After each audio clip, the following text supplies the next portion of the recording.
पूर्णमदः पूर्णमिदं पूर्णात् पूर्णमुदच्यते पूर्णस्य पूर्णमादाय पूर्णमेवावशिष्यते।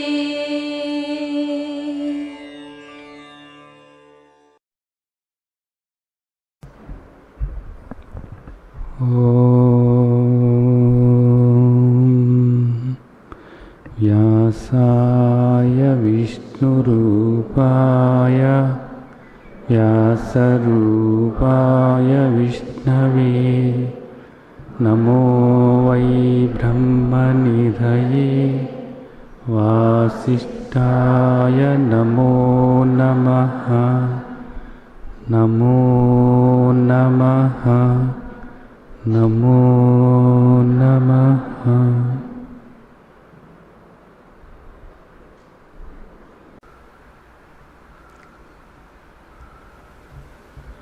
మనకెంతో ముఖ్యమైనటువంటి విషయాలు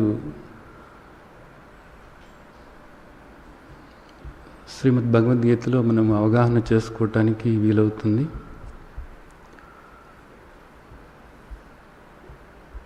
క్రిందటి వారం మనం శ్రీమద్ భగవద్గీతలో మన తండ్రి అవతారం ఆవశ్యకత గురించి తెలియచేశారు. సరే, ఇది 4వ అధ్యాయం జ్ఞాన కర్మ సన్యాస యోగం. ఈ జ్ఞానయోగంలో అవతారాల గురించి ఎందుకు మాట్లాడాల్సి వచ్చింది అన్నది చూస్తే, మనం ఇక్కడ మాట్లాడుతున్నటువంటి యోగం ఏదైతే ఉందో ఇది ఎంతో పురాతనమైనది అని చెప్పటం వల్ల, ఇది ఎప్పుడో సూర్యుడికి నేను బోధించాను అని చెప్పటం వల్ల, మరి సూర్యుడికి మీరెలా బోధించారు అని ఓ ప్రశ్న అర్జునుడు అడిగారు. అర్జునుడు ఆ ప్రశ్న అడగటం వల్ల ఈ అవతారాల గురించి మాట్లాడాల్సినటువంటి అవసరం ఏర్పడింది. సరే, ఇంకా ఇప్పుడు మనకు అర్థమైంది ఆ పరమాత్మ పరిస్థితులను బట్టి ఏ రూపం దాల్చాలో ఆ రూపం ధరిస్తున్నారు అనేటటువంటిది. అక్కడ ఉన్నటువంటి పరిస్థితులు ఏవైతే ఉన్నాయో ఆ పరిస్థితులకు ఏ రూపము అవసరమో ఆ రూపాన్ని ఆయన ధరిస్తున్నారు అనేటటువంటిది మనకు అర్థమవుతుంది ఈ అవతారాల గురించి చూస్తే. ఇప్పుడు చూసినట్లయితే మనం మోహిని అవతారం అన్నప్పుడు అక్కడ ఒక తల్లి గర్భాన పుట్టటము అనేటటువంటిది ఏం లేదు. అవ్యక్తంగా ఉన్నటువంటి ఆ పరమాత్మ అక్కడ అలా వెంటనే వ్యక్తమవటం అనేది జరిగింది. అలాగే నరసింహావతారం కూడా మనం చూసినట్లయితే ఒక తల్లి గర్భాన పుట్టటము అనేటటువంటిది లేనే లేదు. అలాగే అంతకుముందు చూసినట్లయితే మత్స్యావతారం కానీ కూర్మావతారం కానీ ఈ అవతారాలన్నీ కూడా ఒక తల్లి గర్భాన జన్మ తీసుకున్న అవతారాలు కాదు. ఆ సమయంలో ఆ రూపం అవసరమైంది, ఆ రూపంతో ఆయన వ్యక్తమవుతున్నారు అంతే. అవ్యక్తంగా ఉన్నటువంటి పరమాత్మ ఆ విధంగా అక్కడ వ్యక్తమవుతున్నారు. కానీ రామావతారము, కృష్ణావతారము ఇలాంటి అవతారాల్లో మనం చూసినట్లయితే ఈ అవతార కార్యము అనేటటువంటిది కొంతకాలం పడుతుంది. అలాగే ఆ అవతారాలు ఆయన ఒక తల్లి గర్భం నుండి జన్మించినట్లుగా అక్కడ మనం చూస్తూ ఉన్నాం. ఏది ఏమైనప్పటికీ కూడా ఆయన మనకు స్పష్టంగా చెప్తున్నారు ఏమని, అజోపిసన్ అవ్యయ ఆత్మ భూతానాం ఈశ్వరోపిసన్. నేను పుట్టుక లేనటువంటి వాణ్ణి, వ్యయం కానటువంటి వాణ్ణి. అంటే నాకు జనన మరణాలన్నవి లేనే లేవు, నన్ను ఆ విధంగా నీవు చూడవద్దు అనేది చెప్పారు. సరే, ఏ విధంగా ఆయన రూపం తీసుకున్నప్పటికీ కూడా ఆ అవతారం యొక్క ముఖ్యమైనటువంటి ఉద్దేశం ఏమిటి అంటే, అడుగంటిపోతున్నటువంటి ధర్మాన్ని నిలబెట్టడం కోసమే, ఆ ధర్మాన్ని ప్రజలకు మరలా అందించటం కోసమే అన్నది మనకు అర్థమవుతుంది. ధర్మాన్ని ప్రజలకు అందించటం అంటే కేవలము ఏదో గ్రంథాలని అందించటం కాదు, ఆ ధర్మాన్ని ఆచరించేటటువంటి వాళ్ళు ఎవరైతే ఉన్నారో వాళ్లకు సహాయం చేస్తూ, ఆ ధర్మాన్ని ఆచరించటానికి ఎవరైతే అడ్డుపడుతున్నారో వాళ్లను అంతమొందించుతూ, ఆ విధంగా ధర్మాన్ని కాపాడటము అనేటటువంటిదే ఈ అవతారాల యొక్క ముఖ్యం ఉద్దేశము అన్నది మనం శ్రీమద్ భగవద్గీతలో తెలుసుకోవటం జరిగింది. సరే, ఇదంతా బాగానే ఉంది. ఇప్పుడు మనం 4వ అధ్యాయం, ఇది జ్ఞానయోగం. ఈ అవతార ప్రకరణం అన్నది ఇంతటితో పూర్తయింది. ఇప్పుడు మన తండ్రి మనల్ని నెమ్మదిగా, అవతారము అంటేనే సాకారము, సాకారం నుండి నెమ్మదిగా మనల్ని నిరాకారంలోకి తీసుకువెళ్తున్నారు. అలాగే అవతారము అన్నప్పుడు ఆ ఆకారంతో ఆయన అక్కడ అనేక క్రియాకలాపాలు జరిపారు అన్నది మనం చూస్తున్నాము. ఏ అవతారమైనప్పటికీ కూడా అక్కడ కొన్ని క్రియాకలాపాలు ఆయన చేశారు అన్నదాన్ని మనం చూస్తున్నాము. ఆ కర్మలన్నీ కూడా ఆయన ఏ విధంగా వాటిని సమర్థించుకుంటారో, అసలు నాకు జన్మే లేదు అని చెప్పారు అజోపిసన్. కాబట్టి ఆ జన్మే లేదు అనేటటువంటి దానికి కూడా ఆయన చెప్పారు. ఏమని చెప్పారు? అవ్యక్తంగా ఉన్నటువంటి నేను, నా ప్రకృతి ఏదైతే ఉందో దాన్ని నా స్వాధీనంలో ఉంచుకొని నేను ఈ రూపం ధరిస్తున్నాను అనేది ఆయన చెప్పారు. మనమందరము కూడా ప్రకృతికి బానిసలమై ఉన్నాము. కానీ ఆయన ప్రకృతే కాబట్టి ఆయన ప్రకృతి ఆయన ఆధీనంలో ఉంచుకుని ఆ రూపం దాలుస్తున్నాను అనేది ఆయన చెప్పారు. సరే, ఇది ఇంతవరకు మనం శ్రీమద్ భగవద్గీతలో క్రిందటి వారం మనం తెలుసుకోవటం జరిగింది. ఈరోజు శ్రీమద్ భగవద్గీతలో 4వ అధ్యాయం 9వ శ్లోకం మనం చూసినట్లయితే, జన్మ కర్మచమే దివ్యం ఏవం ఏవేత్తి తత్వతః త్యక్త్వా దేహం పునర్జన్మ నైతి మామేతి సోర్జున. ఇది చాలా విషయాలు మనం తెలుసుకోవాల్సినటువంటి శ్లోకం. జన్మ కర్మచమే దివ్యం ఏవం ఏవేత్తి తత్వతః త్యక్త్వా దేహం పునర్జన్మ నైతి మామేతి సోర్జున. ఆయన ఏం చెప్తున్నారు?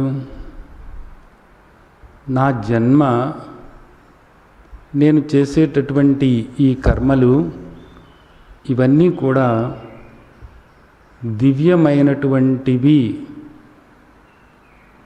నా జన్మ కానీ, నేను చేసేటటువంటి కర్మలు కానీ ఇవన్నీ కూడా ఎంతో దివ్యమైనటువంటివి అని తత్వతః నీవు దీన్ని గనుక తెలుసుకున్నట్లయితే,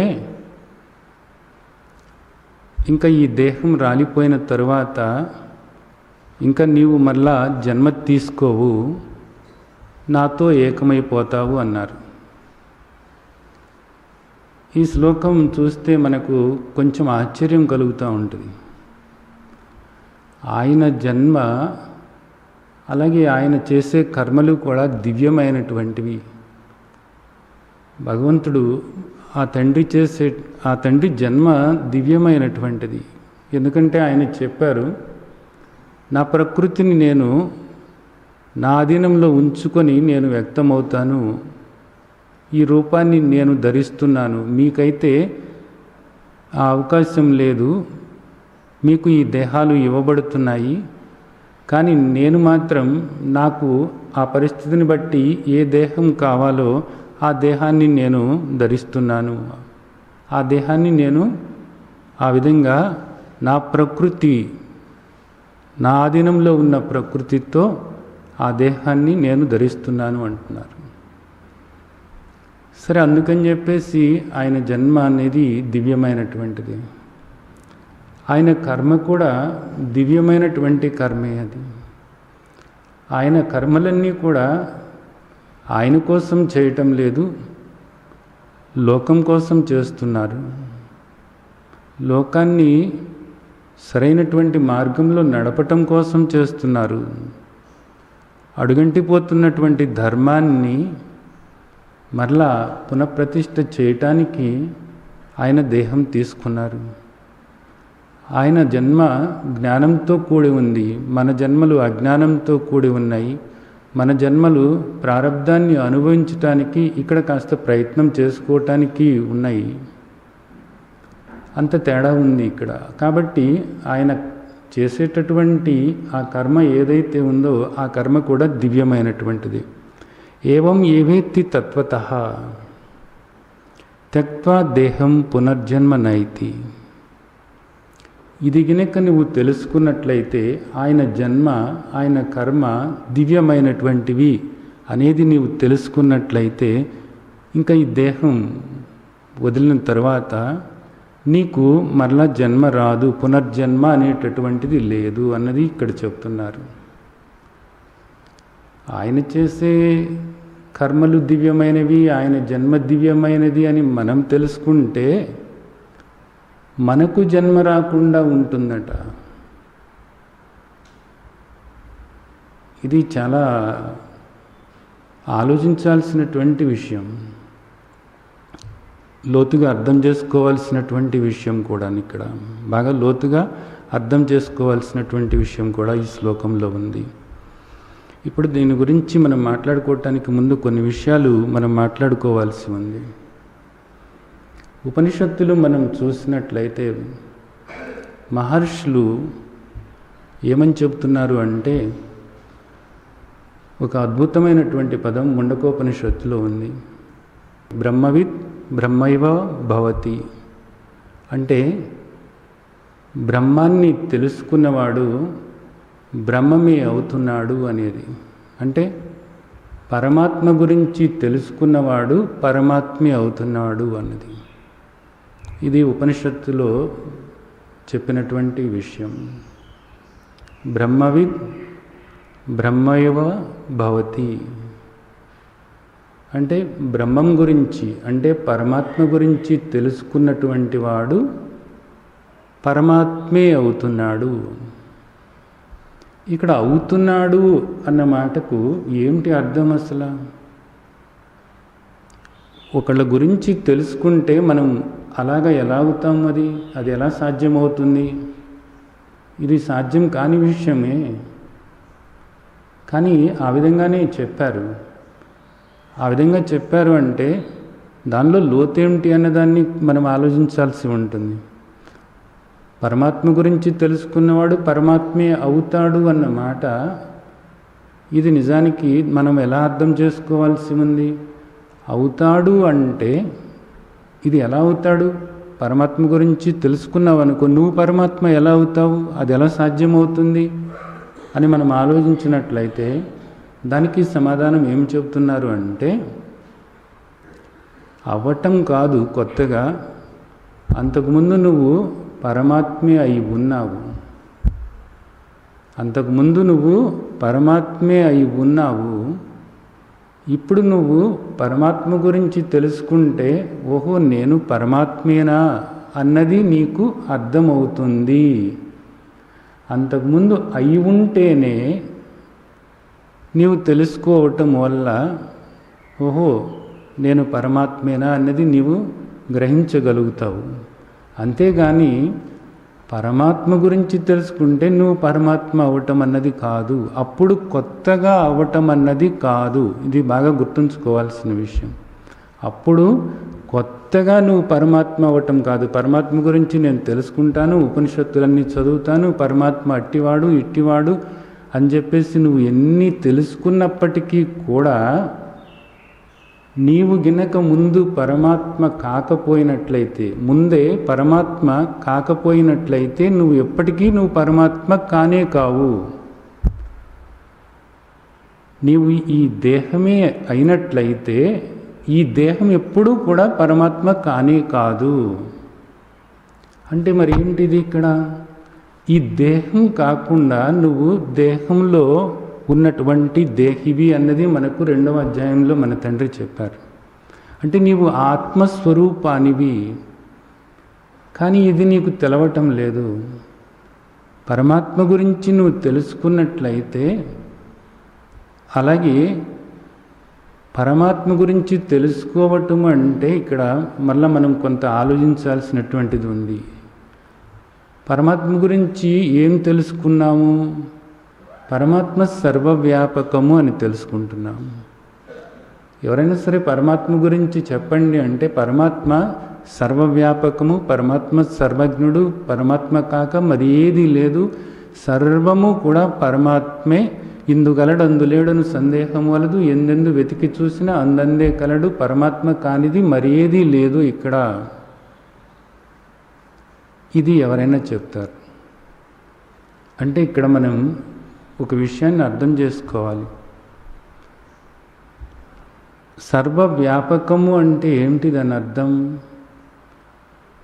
ముందు ఏదో ఒక పదార్థం ఉంటే దానిలో వ్యాపించారు అన్నది కాదు. మరి ఆయన సర్వవ్యాపకము అంటే బయట లోపట అలాగే స్వరూపత అంతా కూడా పరమాత్మే. పరమాత్మ కన్నా భిన్నమైనటువంటిది ఏదీ కూడా లేనే లేదు. ఇది అర్థం చేసుకోవాల్సినటువంటి విషయం. పరమాత్మ కన్నా భిన్నమైనటువంటిది ఏదీ కూడా లేనే లేదు. అంటే మరి ఇక్కడ మనం చూస్తున్నామే, ఇదంతా కూడా చూస్తున్నావు. చూసేదంతా కూడా ఆయన యొక్క వ్యక్త స్వరూపమే, ఆయన యొక్క విభూతి. ఆయన యథార్థమైనటువంటి స్వరూపము అవ్యక్తమే. అయితే ఇది తాత్కాలికమైనటువంటిది. ఈ వ్యక్తమై మనకు కనపడుతున్నటువంటిది తాత్కాలికమైనటువంటిది. ఇది అగంతుకము అంటారు. అవ్యక్తంగా ఉన్నటువంటిది స్వాభావికము అంటారు. స్వాభావికంగా ఆయన స్వరూపము అవ్యక్తమే. ఇది ఒక్కొక్కసారి ఈ విధంగా వ్యక్తమై కనపడుతున్నారు. ఇప్పుడు వర్షం వస్తుంది, అది జలము అన్నది మనకు తెలుసు. ఆ జలము ఒక్కొక్కసారి గడ్డగట్టి వడగళ్ళలాగా ఇక్కడ మనం కింద పడటం అన్నది చూస్తున్నాం. కానీ జలానికి ఉన్నటువంటి సహజ లక్షణం ఏమిటి? అది ద్రవరూపంలో ఉండటమే. కానీ ఒక్కొక్కసారి ఘనరూపంలో గడ్డకట్టి ఆ విధంగా మనం చూస్తున్నాము. అలాగే పరమాత్మ కూడా అవ్యక్త స్వరూపమే, నిరాకారమే. అయితే ఆ తండ్రి ఒక్కొక్కసారి ఈ విధంగా వ్యక్తమై అనేక రూపాలుగా ఈ విధంగా కనపడుతున్నారు. ఏది ఏమైనప్పటికీ కూడా పరమాత్మ కాక ఇక్కడ మరి ఏది కూడా లేనే లేదు. అందుకని శ్రీమద్ భగవద్గీతలో ఆ తండ్రి తర్వాత మనకు మాట చెప్తున్నారు. మత్త పరతరం నా అన్యత్ కించిదస్తి ధనంజయ మయి సర్వమిదం ప్రోతం సూత్రే మణిగణ ఇవ. నాకన్నా భిన్నమైనటువంటిది కించిత్ కూడా ఏదీ కూడా లేనే లేదు. నాకన్నా అన్యమైనటువంటిది ఏది కూడా లేనే లేదు, అంతా నేనే అయి ఉన్నాను, నాకన్నా భిన్నంగా మరేది కూడా లేనే లేదు.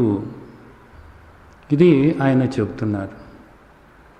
ఇప్పుడు ఇక్కడ మనం పరమాత్మే తప్ప మరేదీ లేదు అన్నది మనం అనుకుంటున్నాం.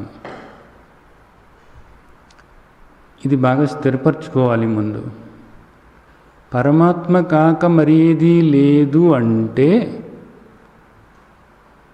ఇది మాట్లాడుతున్నటువంటి వాడు ఎవడైతే ఉన్నాడో, ఇది వింటున్నవాడు ఎవడైతే ఉన్నాడో వాడు కూడా పరమాత్మే.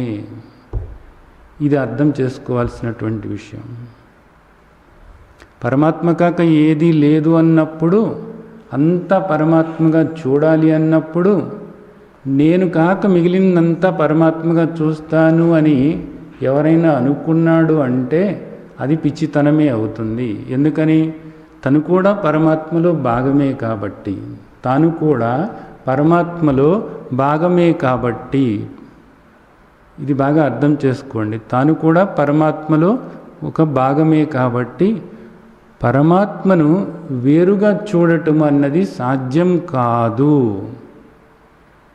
ఈ విశ్వమంతా పరమాత్మ అంటే ఈ విశ్వంలో నువ్వు కూడా ఉన్నావు కదా. అలా కాకుండా నేను పరమాత్మను వేరుగా, ఈ విశ్వమంతా పరమాత్మే అని నేను చూస్తాను, నేను ఈ విశ్వానికి వేరుగా ఉంటాను అని అలా మనం ఎలా అనుకుంటాం? అసలు ఏ పిచ్చివాడు కూడా అనుకోడు కదా అలాగా. కాబట్టి అంతా పరమాత్మే అన్నప్పుడు నువ్వు కూడా దానిలోనే ఉన్నావు. ఈ విషయం బాగా గుర్తుంచుకున్నట్లయితే మనం తర్వాత విషయాన్ని మాట్లాడుకోవటానికి వీలవుతుంది. ఇప్పుడు ఆయన ఏమంటున్నారు? నీవు ఇప్పుడు ఇక్కడ నన్ను కృష్ణుడిగా చూస్తున్నావు, ఈ రూపమే అని నువ్వు అనుకుంటున్నావు. నేను ఈ రూపం కాదు. ఈ రూపము అనేటటువంటిది తాత్కాలికమే. ఈ రూపము అనేటటువంటిది తాత్కాలికమైనటువంటిది. ఇప్పుడు అవసరమైంది కాబట్టి ఇదిగో ఈ రూపాన్ని నేను ధరించాను. ఈ రూపానికి ధరించక ముందు నేను అవ్యక్తంగానే ఉన్నాను. ఇప్పుడు కూడా నేను అవ్యక్తుడను అనేటటువంటి జ్ఞానంతోనే నేను ఉన్నాను. ఈ రూపం పోయినా నేను అవ్యక్తుడిగానే నేను ఉంటాను ఎప్పుడూ కూడాను. ఇంతకు ముందు ఉన్నాను, ఇప్పుడు అవ్యక్తుడిగానే ఉన్నాను, ఆపై కూడా ఎప్పుడు కూడా నేను అవ్యక్తుడిగానే ఉంటాను. ఈ జ్ఞానంతో నేను ఎప్పుడూ కూడా ఉంటాను. మరి అర్జునుడి పరిస్థితి ఏమిటి ఇక్కడ? అర్జునుడికి ఆ జ్ఞానము అనేటటువంటిది లేదు. ఇక్కడ అర్జునుడికి ఆ జ్ఞానము అనేటటువంటిది లోపించింది. ఇక్కడ అది లోపించటం వల్ల ఏమనుకుంటున్నాడు? నేను ఈ దేహము అని అర్జునుడు అనుకుంటున్నాడు. కృష్ణుడు ఏమనుకుంటున్నాడు?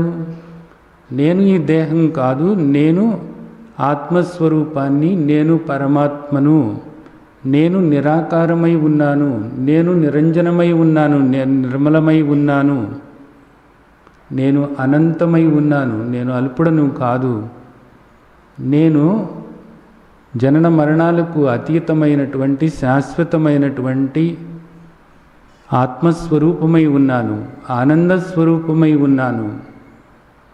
ఈ జ్ఞానంతో అక్కడ కృష్ణుడు ఉన్నాడు. అర్జునుడేమో నేను అల్పమైనటువంటి ఈ దేహంతో ఉన్నాను అని అంటున్నాడు. ఇక్కడ ఏమైంది? దేహాలేమో ఇద్దరివి ఒక్కటే. ఇది పంచభూతాలతో తయారైంది, అది పంచభూతాలతో తయారైంది. ఇక్కడ ఈ అర్జునుడు అనబడేటటువంటి వాడికి మాత్రం ఈ జ్ఞానం అన్నది లోపించింది.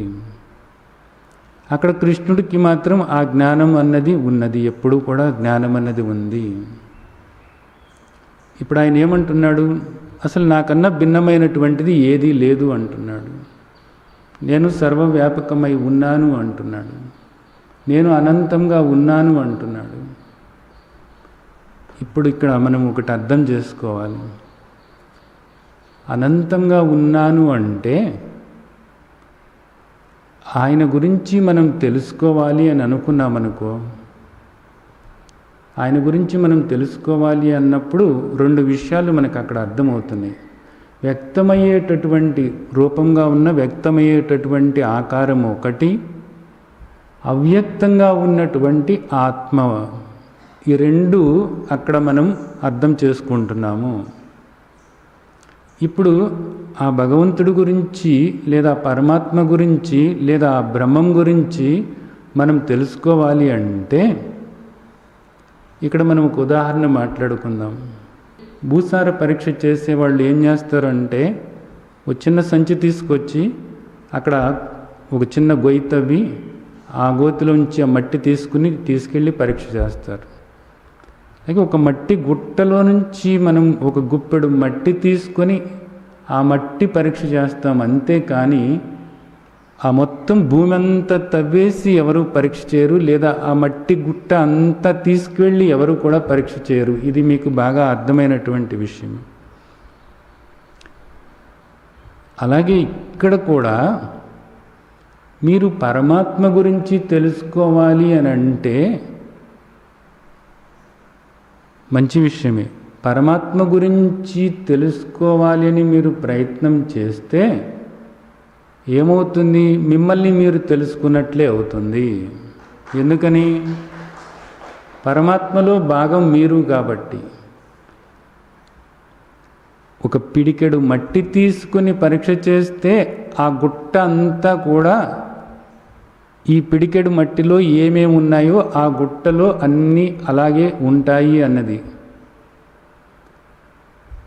అలాగే ఇక్కడ నిన్ను నీవు తెలుసుకున్న పరమాత్మను తెలుసుకున్నట్లే, పరమాత్మ గురించి తెలుసుకోవాలని నువ్వు ప్రయత్నం చేస్తే నిన్ను తెలుసుకున్నట్లే.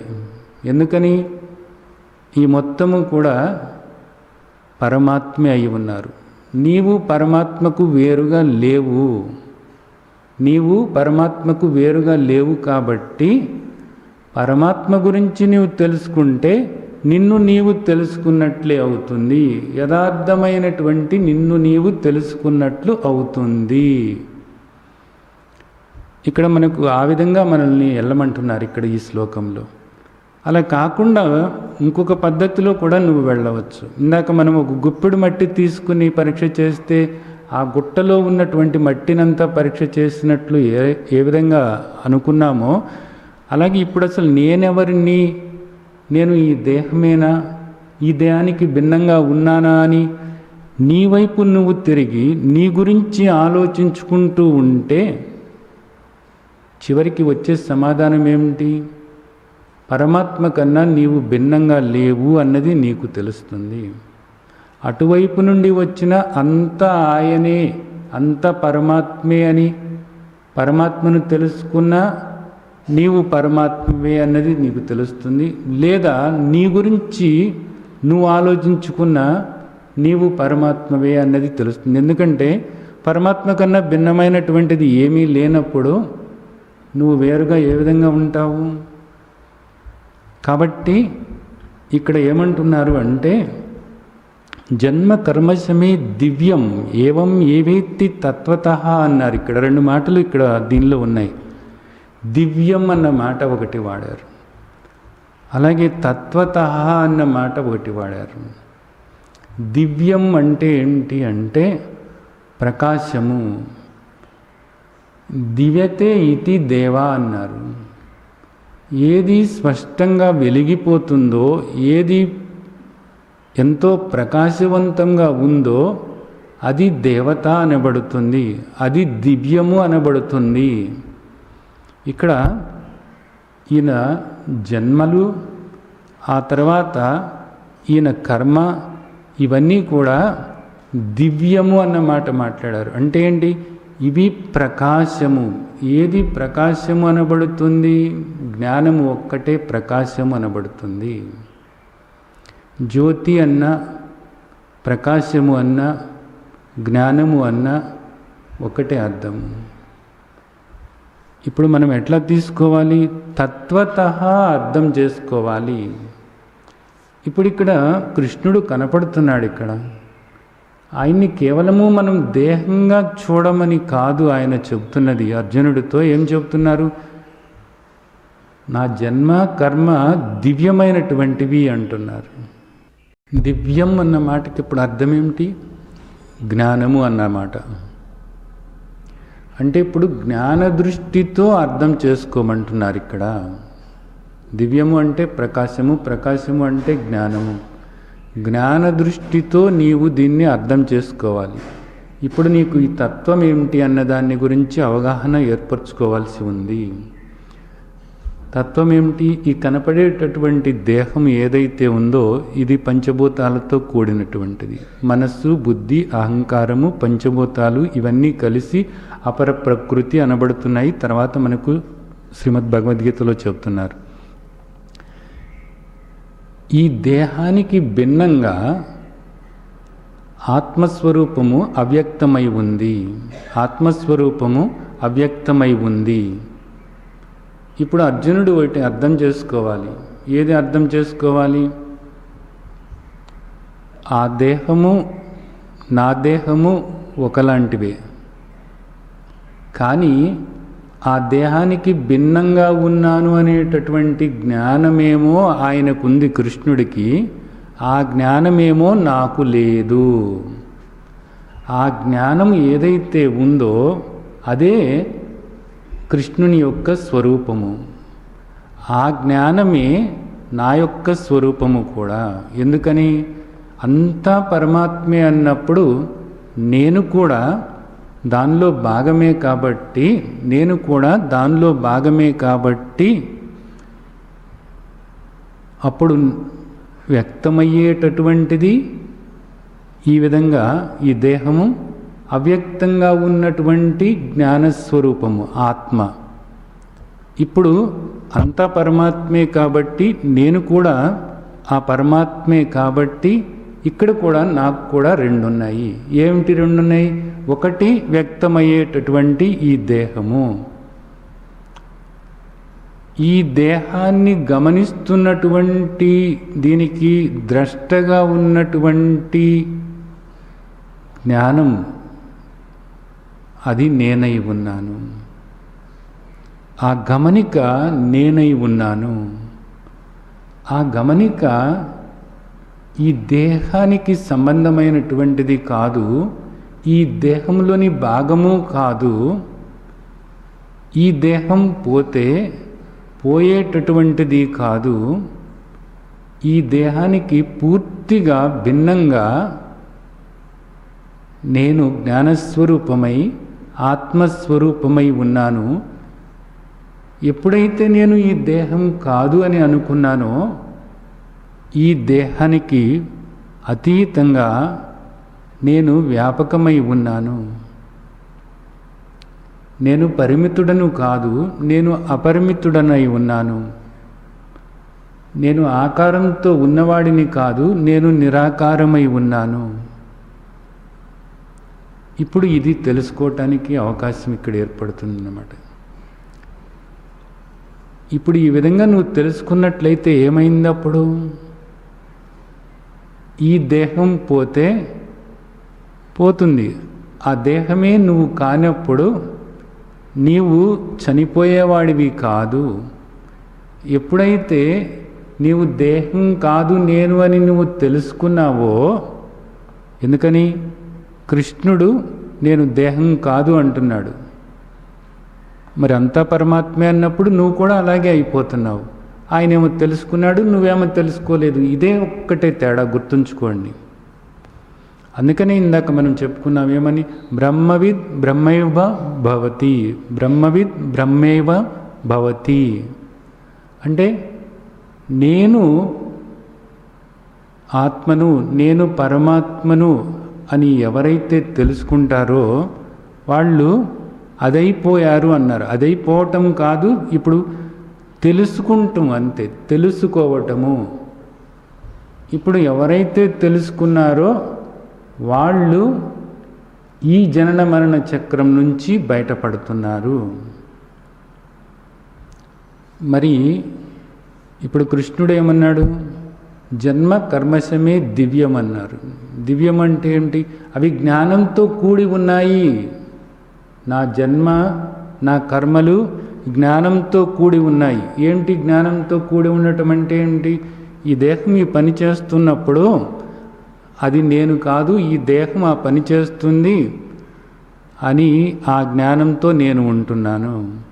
అలాగే జన్మ అంటే ఏంటి?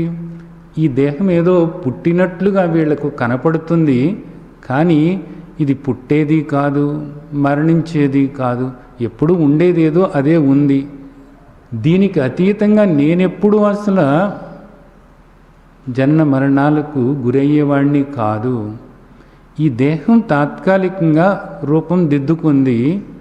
రేపు ఈ దేహం మళ్ళా మామూలుగా పంచభూతాలతో కలిసిపోతాయి. ఇప్పుడు తాత్కాలికంగా ఒక రూపంతో ఉంది. ఎందుకుంది?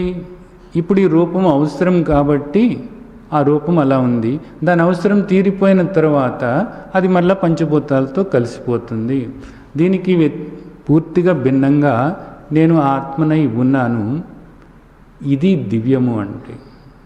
జన్మ కర్మ ఈ రెండు కూడా దివ్యమైనటువంటివి. ఇప్పుడు మనకు అర్థమవుతుంది, ఆయన జన్మ ఆయన కర్మ దివ్యమైనటువంటివి అని ఆయన తెలుసుకున్నారు. ఈ తత్వం ఏదైతే ఉందో ఈ తత్వాన్ని ఇప్పుడు మనం అవగాహన చేసుకున్నట్లయితే ఈ పాంచభౌతికమైనటువంటి దేహము వచ్చిపోయేటటువంటిదే. దీనికి నేను ద్రష్టగా ఉన్నాను, దీనికి నేను సాక్షిగా ఉన్నాను అనేటటువంటిది నువ్వు తెలుసుకున్నట్లయితే నేను ఈ దేహం కాదు, ఈ దేహానికి వేరుగా ఉన్నటువంటి సాక్షి చైతన్య స్వరూపాన్ని, నేను కేవలము ద్రష్టను, నాకు ఏ రూపము కూడా లేదు, నాకు ఏ రూపము లేదు, నేను నిరాకార ఆత్మస్వరూపాన్ని, నిరాకార పరబ్రహ్మస్వరూపమే నేను అని నీవు తెలుసుకుని ఆ దృష్టితో ఉంటే ఇప్పుడు ఇంకా మరణం ఎవరికి అసలు? ఇది పంచభూతాలతో కూడినటువంటిది, మట్టి బొమ్మ లాంటిది.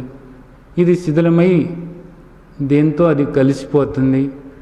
నీవు దీనికి సాక్షివే, ఎప్పుడు కూడా నీవు దీనికి సాక్షివే అయి ఉంటావు.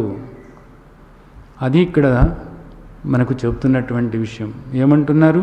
ఇదంతా నీవు గనక ఇక్కడ తెలుసుకున్నట్లయితే త్యక్త్వా దేహం, ఈ దేహం వదిలిపోయినా ఇంకా నీకు మళ్ళా జన్మ అంటూ ఉండదు. పునర్జన్మ నైతి. ఆ తర్వాత ఏమవుతావు? పునర్జన్మ ఉండదట. ఏమవుతావు నువ్వు?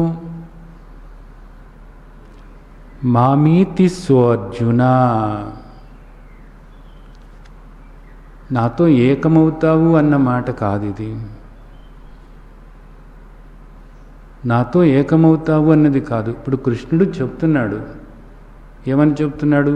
నేను దేహం కాదు, నేను అనంతంగా ఉన్నాను అని. నాలాగా ఉంటావు నువ్వు అని, నాలాగా ఉంటావు నువ్వు. నేనిప్పుడు నేను అనంతుడను అని ఏ దృష్టితో నేను ఉన్నానో, ఏ జ్ఞాన దృష్టితో నేను ఉన్నానో అలాగే నువ్వు ఉంటావు. అయితే నువ్వు నేను ఇద్దరము ఉంటామా? ఇద్దరము ఉండము. ఇద్దరము కాదు, ఇద్దరము కూడా ఒక్కటే అనేది నువ్వు తెలుసుకుంటావు. రెండు లేవు, ఉన్నది ఒక్కరమే. అది నేనే, అది నేనే. అన్ని దేహాలలోనూ ఉండి నేను నేను నేను అనబడుతున్నటువంటి ఆ స్ఫురణ ఏదైతే ఉందో అది ఆత్మస్ఫురణ. అయితే అది ఏమనుకుంటున్నారు? దేహాలు అనుకుంటున్నారు.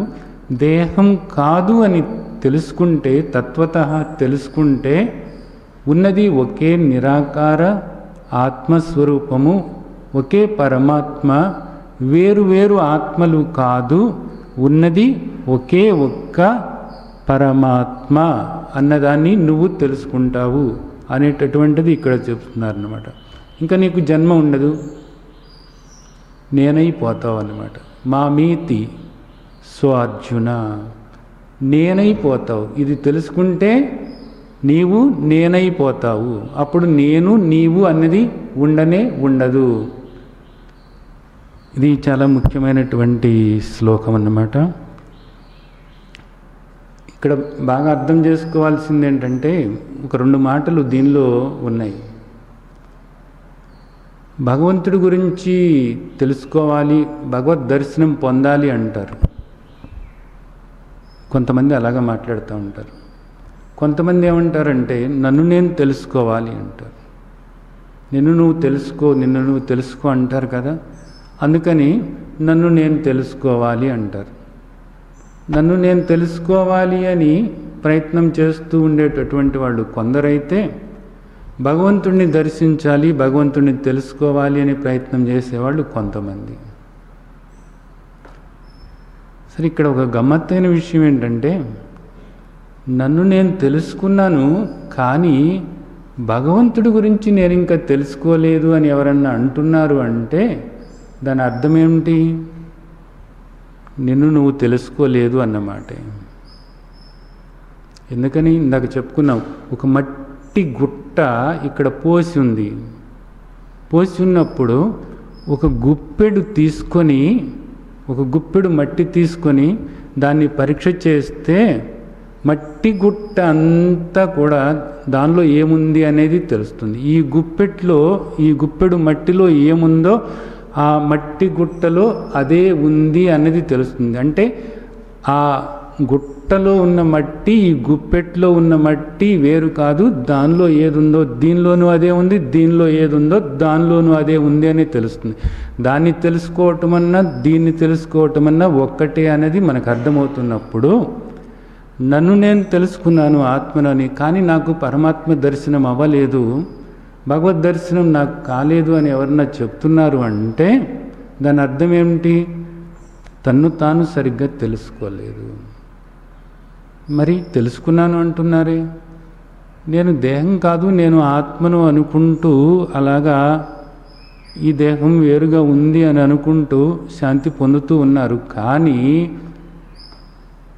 తాను సర్వవ్యాపకమని, ఇదంతా కూడా తన యొక్క స్వరూపమేనని, ఇదంతా కూడా తాత్కాలికమైనటువంటిదేనని, ఇదంతా కూడా తన మీదే ఆధారపడి ఉందనేది, దీనంతటికీ కూడా తానే అధిష్టానము అనేటటువంటిది, ఇదంతా నిజానికి ఒక కళ లాంటిదేనని, ఆ కళలో కనపడుతున్నటువంటిది ప్రతిరోజు తాను కలగంటున్నప్పుడు ఆ కళలో కనపడుతున్నవన్నీ కూడా తనకన్నా వేరు కాదు అని తను ఎలా గ్రహిస్తున్నాడో, అలాగే ఈ దృశ్య ప్రపంచం అంతా కూడా తాను తప్ప మరేమీ కాదు అనేది తాను తెలుసుకోలేదు. కాబట్టి ఏమంటున్నాడు? నన్ను నేను తెలుసుకున్నాను కానీ ఇంకా పరమాత్మ గురించి తెలుసుకోలేదు అంటాడు.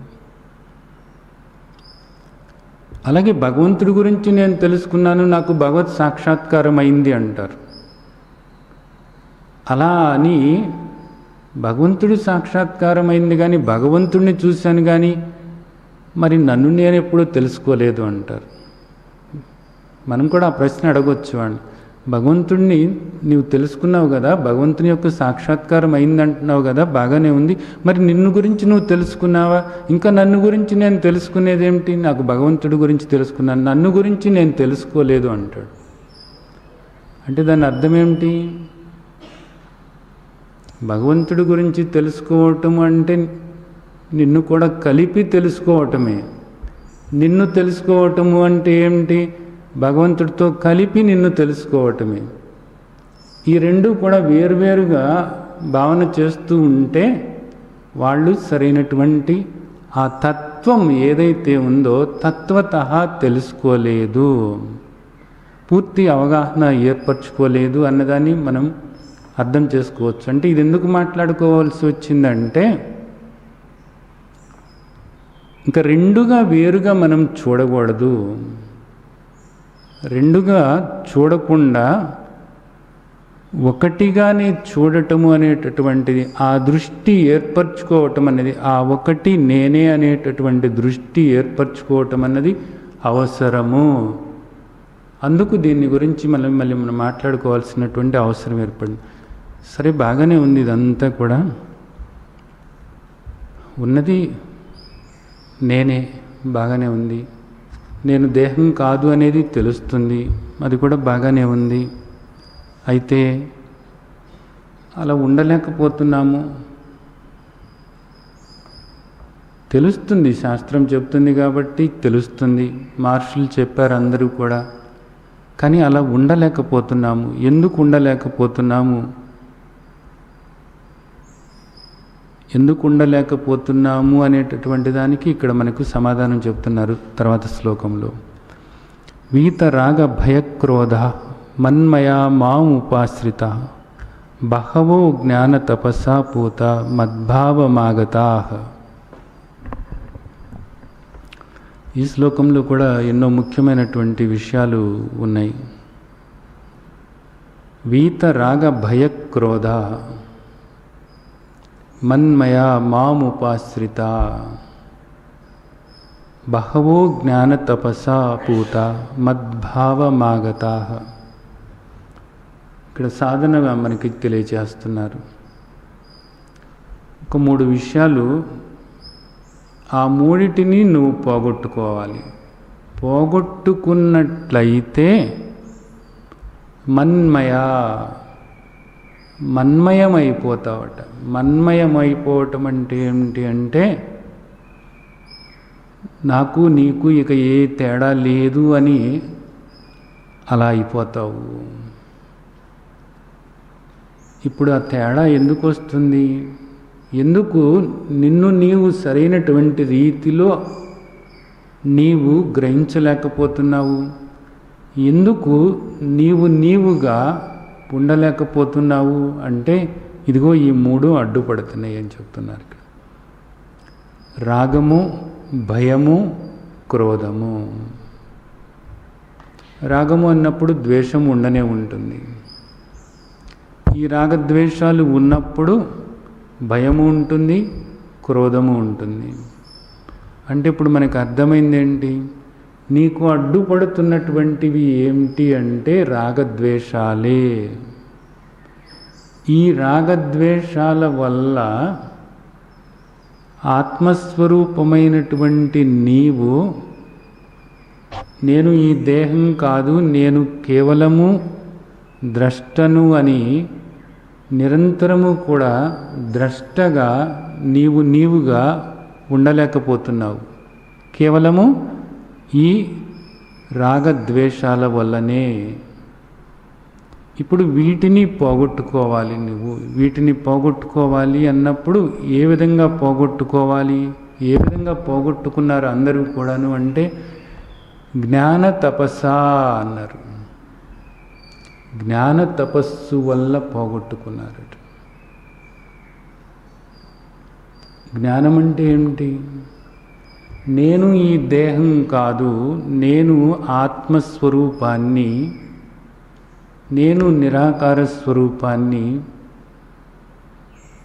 నేను నిర్మల స్వరూపాన్ని, నేను నిశ్చల స్వరూపాన్ని, నేను అనంతమై ఉన్నాను, నేను అమరుడనై ఉన్నాను, నేను అజుడనై ఉన్నాను, నేను కర్తను కాదు, భోక్తను కాదు, కేవలము నేను సాక్షి చైతన్య స్వరూపమై ఉన్నాను, కేవలము సాక్షి చైతన్య స్వరూపమై ఉన్నాను. ఆ విధంగా నిరంతరము కూడా నీ స్వరూప లక్షణాలు ఏవైతే ఉన్నాయో, నీ స్వరూప లక్షణాలను నువ్వు స్మరించుకుంటూ నిరాకారమైనటువంటి నిన్ను నీవు చూసుకుంటూ ఈ దేహాన్ని నీవు వేరుగా చూడగలుగుతూ ఉన్నట్లయితే అది జ్ఞాన తపస్సు అనబడుతుంది. అది జ్ఞాన తపస్సు అనబడుతుంది. ఇప్పుడు దానికి నువ్వు ఏం చేయాలి? మాము ఉపాశ్రిత, నన్ను ఆశ్రయించు అంటున్నారు. ఆయన్ని ఆశ్రయించాలట. ఆయన్ని ఆశ్రయించటం అంటే ఇక్కడ 2 రకాలుగా మనం అర్థం చేసుకోవచ్చు. ఒకటి, ఇప్పుడు ఆయన అక్కడ కనపడుతున్నాడు, ఒక రూపంతో కృష్ణుడు కనపడుతున్నాడు. రూపంగా ఆశ్రయించటమా, ఏది తాత్కాలికమైనటువంటి రూపాన్ని పట్టుకొని ఆ రూపాన్ని ఆశ్రయించటమా, లేక శాశ్వతమైనటువంటి పరమాత్మ, నిరాకారమైనటువంటి పరమాత్మ, అనంతమైనటువంటి పరమాత్మను పట్టుకుని ఆ నిరాకార తత్వాన్ని ఆశ్రయించటమా అన్నది. ఆశ్రయించటం అంటే ఏంటి అసలు ఇక్కడ అర్థం? నిరంతరము కూడా ఆయన్ని స్మరించుకుంటూ ఉండటమే, నిరంతరము కూడా ఆయన్ను స్మరించుకుంటూ ఉండటమే. ఏ విధంగా స్మరించినట్లయితే అది జ్ఞానమవుతుంది? ఏ విధంగా స్మరించినట్లయితే జ్ఞానమవుతుంది? జ్ఞానము అంటేనే నిజానికి ఇందాక మాట్లాడుకున్నాం, ప్రకాశము అంటే ఏంటి? వీటన్నిటికీ కూడా సాక్షిగా ద్రష్టగా ఉండి వీటన్నిటినీ నేను తెలుసుకుంటున్నాను అనేటటువంటి స్ఫురణ ఏదైతే ఉందో, లోపల జ్ఞానం ఏదైతే ఉందో, నిరాకారమైన జ్ఞానం ఏదైతే ఉందో, సాక్షి చైతన్యం ఏదైతే ఉందో, అది యథార్థంగా స్వరూపమై ఉంది. ఆ స్వరూపాన్ని పట్టుకోవాలి అంటే ఆ స్వరూపానికి నీ స్వరూపానికి తేడా ఏమి లేదు. ఆ స్వరూపానికి, ఆయన యొక్క యథార్థమైన స్వరూపానికి నీ యొక్క యథార్థమైన స్వరూపానికి తేడా ఏమి లేదు. అది ఆయన కావాలని ధరించినటువంటి దేహము, ఇదేమో నీకు వచ్చినటువంటి దేహము. ఇది నీకు వచ్చినప్పటికీ, అది ఆయన ధరించినప్పటికీ, అక్కడ ఆ దేహాన్ని తీసేసి ఇక్కడ ఈ దేహాన్ని తీసేస్తే రెండు కూడా నిరాకారమే. అప్పుడు రెండు అన్న మాట లేదు, ఉన్నది ఒకే నిరాకారం. అది మన్మయ అన్న మాటకు అర్థం. అప్పుడు నీవు ఏకంగానే ఉన్నావు, రెండుగా లేవు. ఇదంతా కూడా నువ్వు చేయాలి అని అంటే, ఆ విధంగా నీవు ఎప్పుడు కూడా ఉండాలి అని అంటే మా ఉపాశ్రిత, ఆ లక్షణాలను నువ్వు పట్టుకొని ఆ లక్షణాలని నిరంతరము కూడా చింతన చేస్తూ ఉంటే, ఆయన నిరాకార లక్షణాలైన నీ నిరాకార లక్షణాలైన, ఆయన ఆత్మ లక్షణాలైన నీ ఆత్మ లక్షణాలైన ఒకటి. ఎందుకని? అవి రెండు కాదు కాబట్టి. అవి రెండుగా ఎప్పుడు కూడా ఆలోచించవద్దు కాబట్టి. కాబట్టి ఆత్మ లక్షణాల గురించి నువ్వు నిరంతరము కూడా స్మరించుకుంటూ, ఆత్మ లక్షణాలను అంటే నీ లక్షణాలను నువ్వు ధ్యానించుకుంటూ ఆ దృష్టి ఏర్పరచుకుని నువ్వు ఉన్నట్లయితే ఏమవుతుంది? బహవా జ్ఞాన తపస్సా పూత. అప్పుడు పూత అంటే నీవు పవిత్రమవుతావు. ఎలా పవిత్రమవుతావు? ఇదిగో ఈ రాగ భయ క్రోధాల నుంచి, రాగద్వేషాల నుంచి నువ్వు బయటపడిపోతావు. రాగద్వేషాల నుంచి ఎలా బయటపడతాము? ఇప్పుడు ఆలోచించాలి మనం. ఇదంతా బాగానే ఉంది. ఈ రాగద్వేషాలు ఉండటం వల్లనే మనం అలా ఉండలేకపోతున్నాము. రాగద్వేషాలు అన్నవి అసలు ఎందుకు వస్తున్నాయి అంటే అహంకార మమకారాల వలన వస్తున్నాయి. ఏమిటి? నేను ఈ దేహము అనుకున్నప్పుడు దేహానికి సంబంధమైనటువంటి ఈ విషయాలు ఏవైతే ఉన్నాయో, ఈ పంచ జ్ఞానేంద్రియాలకు సంబంధమైనటువంటి విషయాలు ఏవైతే ఉన్నాయో, అంటే ఇక్కడ మనకు గోచరమవుతున్నటువంటి విషయాలు శబ్ద, స్పర్శ, రూప, రస, గంధాలు, వీటి పట్ల రాగము ద్వేషం ఏర్పడుతుంది. అంటే ఏమిటి? కొన్నిటి పట్ల మనకు ఇష్టం ఏర్పడుతుంది, కొన్నిటి పట్ల మనకు అయిష్టం ఏర్పడుతుంది. కొన్నేమో మనం కావాలి అనుకుంటాము, కొన్నేమో వద్దు అనుకుంటాము. కొన్ని మనకు కావాలి అని ఎంతగానో తాపత్రయపడుతూ ఉంటాం. అవి దొరుకుతుందా లేదా అని ఒక తపన ఉంటుంది. దాంతోపాటే భయము ఉంటుంది. దానికి ఏదైనా ఒకళ్ళు అడ్డుపడుతుంటే వాళ్ళ మీద మనకు కోపం వస్తుంది. అలాగే ఇది వద్దు అనుకుంటున్నప్పుడు దాని పట్ల మనకు ద్వేషం కలుగుతూ ఉంటుంది. అది అక్కడి నుంచి తొలగిపోకుండా, ఆ పరిస్థితి కావచ్చు, ఆ వ్యక్తి కావచ్చు, ఆ సందర్భం కావచ్చు, ఏదైనప్పటికీ కూడా అది అక్కడి నుంచి పోకుండా అది అక్కడే ఉంటున్నప్పుడు దానికి కారణమైన వాళ్ళ పట్ల మనకు మళ్ళీ ఇక్కడ కూడా కోపం వస్తుంది. ఇది పోదేమో అని మనకు భయము వేస్తూ ఉంటుంది. ఇవి మనకు దుఃఖాన్ని తీసుకొస్తున్నాయి. యథార్థంగా ఏంటంటే ఆ పరిస్థితి కానీ, ఆ వ్యక్తి కానీ, ఆ వస్తువు కానీ, ఆ విషయం కానీ దాని పాటికి అది మనకు ఆనందాన్ని కానీ దుఃఖాన్ని కానీ ఇవ్వటం లేదు. ఇది ఇక్కడ ఒక ముఖ్యమైనటువంటి విషయం.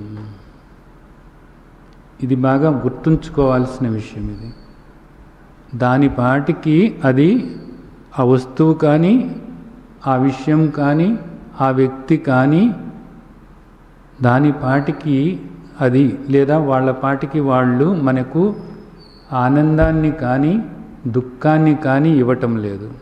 మనకెప్పుడు ఆనందం కావాలని అనుకుంటున్నాము, కానీ ఇక్కడ మనకు దుఃఖం ఎదురవుతూ ఉంది. ఈ దుఃఖం ఎదురవుతూ ఉన్నప్పుడు అప్పుడప్పుడు ఈ ఆనందం కలుగుతున్నప్పుడు మనం ఏమనుకుంటున్నామంటే వాటి వల్ల మనకు వస్తుంది అని అనుకుంటున్నాము. మనకు కావాల్సిందేమో ఆనందము. ఇప్పుడు మనకు మన తండ్రి ఏం చెప్తున్నారు? అసలు నీవు ఈ సుఖదుఖాలను నువ్వు పొందేవాడివి కాదు. ఈ సుఖదుఖాలు అనేటటువంటివి మనసుకు సంబంధమైనటువంటివి అన్నది మనకు 2వ అధ్యాయంలో చెప్పేశారు. ఎప్పుడు? మాత్రా స్పర్శాస్తు కౌంతేయ శీతోష్ణ సుఖ దుఃఖద ఆగమ అపాయినో అనిత్య అన్నారు. ఇవన్నీ కూడా అనిత్యమైనటువంటివి. ఈ ఇంద్రియాలకు సంబంధమైనటువంటి విషయాలన్నీ కూడా నీ ముందుకు వస్తూ ఉంటాయి, పోతూ ఉంటాయి, అనిత్యమైనటువంటివి. అలాగే సుఖ దుఃఖాలు అనేటటువంటివి మనసుకు సంబంధమైనటువంటివి. అవి కూడా వస్తూ ఉంటాయి, పోతూ ఉంటాయి. ఈ రాకపోకలను గమనించేటటువంటి నీవు ఆత్మస్వరూపానివి. నీవు నిత్య సర్వగత స్థాణు అచల సనాతన అవ్యక్త అచింత్య అవికార ఆత్మస్వరూపానివి.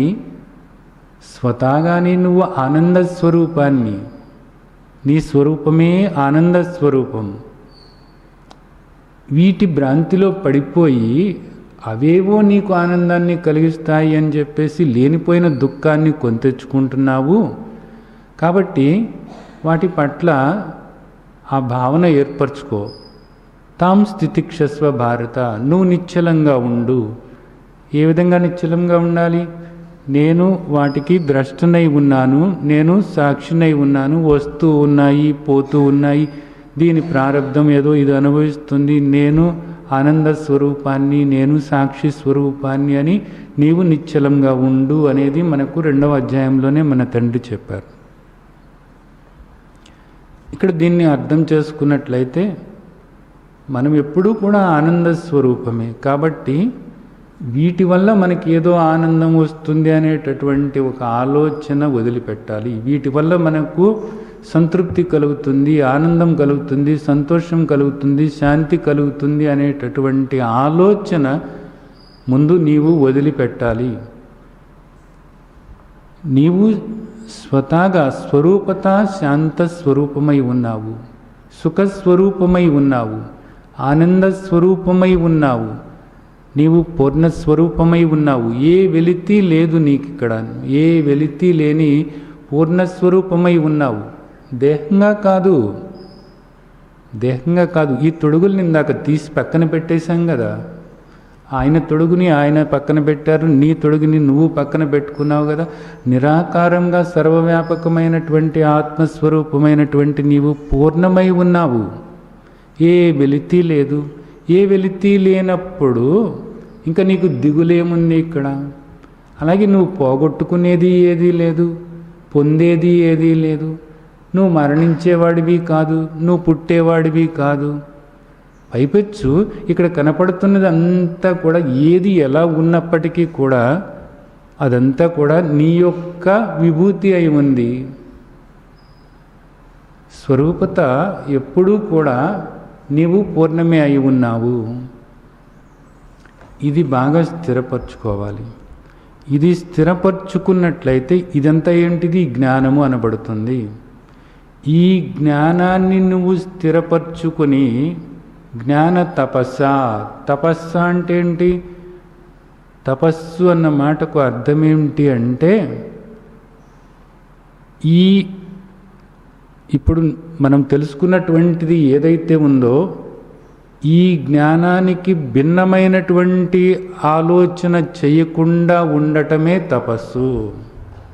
అంటే ఎప్పుడూ కూడా స్వరూపత నీవు ఎట్టివాడివో ఎలాంటి వాడివో నిరంతరము కూడా స్మరించుకుంటూ అదే దృష్టితో ఉండటము, అది తపస్సు. ఇది తపస్సు. నేను తపిస్తున్నాను. దేనికి తపిస్తున్నావు? నేనుగా ఉండటానికి తపిస్తున్నాను. దేనికోసమో నేను తపించాల్సినటువంటి అవసరమే లేదు. ఇక్కడ నాకేదో కావాల్సింది అంటూ ఇక్కడ ఏదీ లేదు. కేవలము నేనుగా ఉండటానికి తపిస్తున్నాను. నేనుగా ఉండటానికి తపిస్తున్నప్పుడు ఆయన వేరు నేను వేరు కాదు. అలా ఉంటున్నప్పుడు ఆయన వేరు నేను వేరు కాదు. నేను ఆయన ఒక్కటే, ఏకమే, వేరు కాదు, ఏకమే. ఇది ఎప్పుడు ఉన్నప్పుడు, ఈ భావన మనం ప్రతి క్షణము చేసుకుంటూ ఉన్నప్పుడు ఏమవుతుంది? ఈ రాగద్వేషాల నుంచి మనం బయటపడటానికి వీలవుతుంది. దానివల్ల ఏమవుతుంది? ఈ మాలిన్యం అన్నది పోతుంది. ఈ మాలిన్యము అనేటటువంటిది ఏదైతే ఉందో, ఈ రాగద్వేషాలు అనేటటువంటి మాలిన్యము ఏదైతే ఉందో ఆ మాలిన్యము అనేటటువంటిది పోతుంది. అలాగే నేను దేహము అనేటటువంటి మాలిన్యము ఏదైతే ఉందో ఆ మాలిన్యం అన్నది పోతుంది. ఆవరణ దోషము, విక్షేప దోషము అంటారు. ఇవన్నీ కూడా పోతాయి అన్నమాట. మలదోషము, ఆవరణ దోషము, విక్షేప దోషం అంటారు. ఈ మాలిన్యం అంతా పోతుంది. పోయి జ్ఞాన తపస్సా పూత, పవిత్రమవుతావు. పవిత్రత అంటే ఏంటి? ఏది పవిత్రమైనటువంటిది? మనకి ముందు రాబోయే అధ్యాయంలో చెప్తున్నారు, రాబోయే శ్లోకాల్లో, నహి జ్ఞానేన సదృశ్యం పవిత్రమిహ విద్యతే. జ్ఞానం కన్నా పవిత్రమైనటువంటిది ఏదీ లేదు. ఏంటి జ్ఞానం? నువ్వే జ్ఞానస్వరూపం. నువ్వే జ్ఞానం అంటే నువ్వే. చైతన్యము అంటే నువ్వే. ఆత్మ అంటే నువ్వే. నీకన్నా భిన్నమైనటువంటిది ఏది కూడా లేనే లేదు. నీవు జ్ఞానస్వరూపమై ఉన్నావు. నీవు ఆత్మస్వరూపమై ఉన్నావు. నీవు సచ్చిత్ ఆనంద స్వరూపమై ఉన్నావు. నీవు సత్యం, జ్ఞానం అనంతమై ఉన్నావు. నీవు అస్థి, భాతి, ప్రియము అయి ఉన్నావు. సచ్చిత్ ఆనందమై ఉన్నావు. నీవు జ్ఞానమై ఉన్నావు.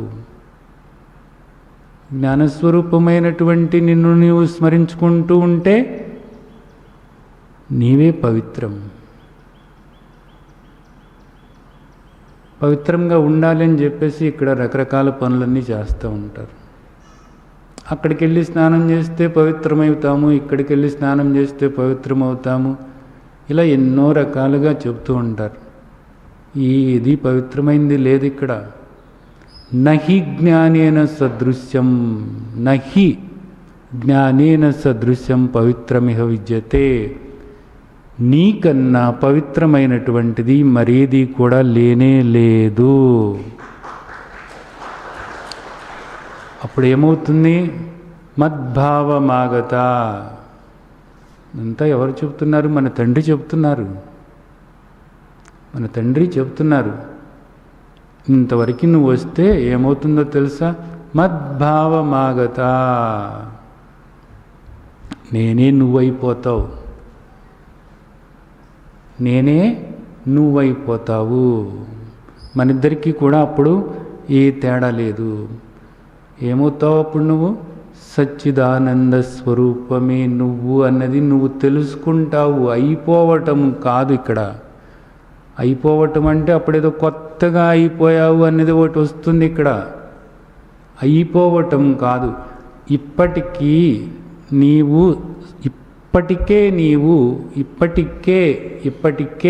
నీవు సచ్చిత్ ఆనంద స్వరూపము.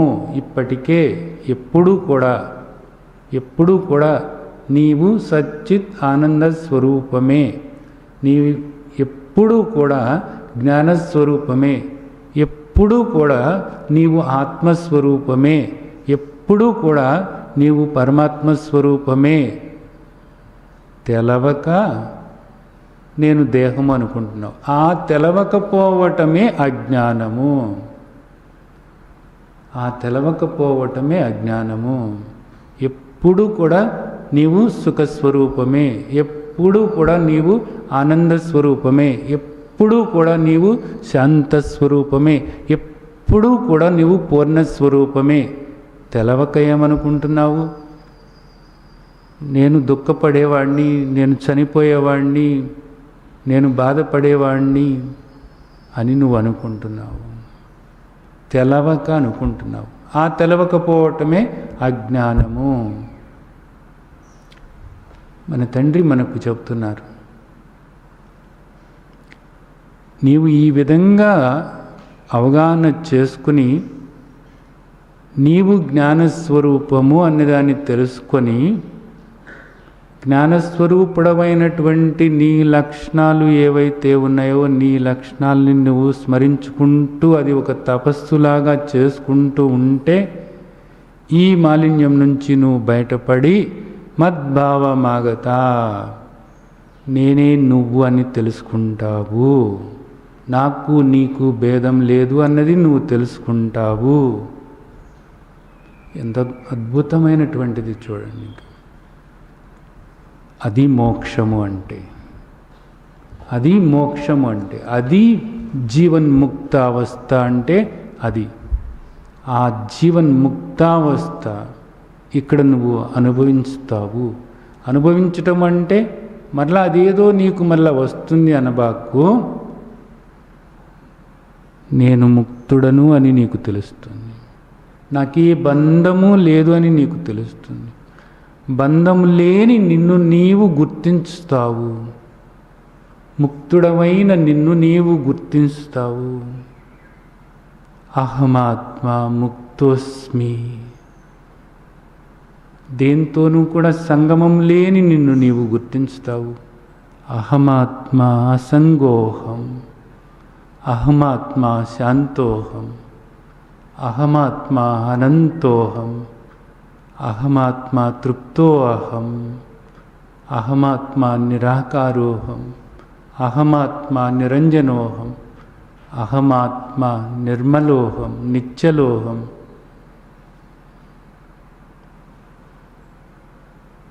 అలాంటి నిన్ను నీవు గుర్తించి నీవు నీవుగా ఉంటావు. మద్భావమాగత.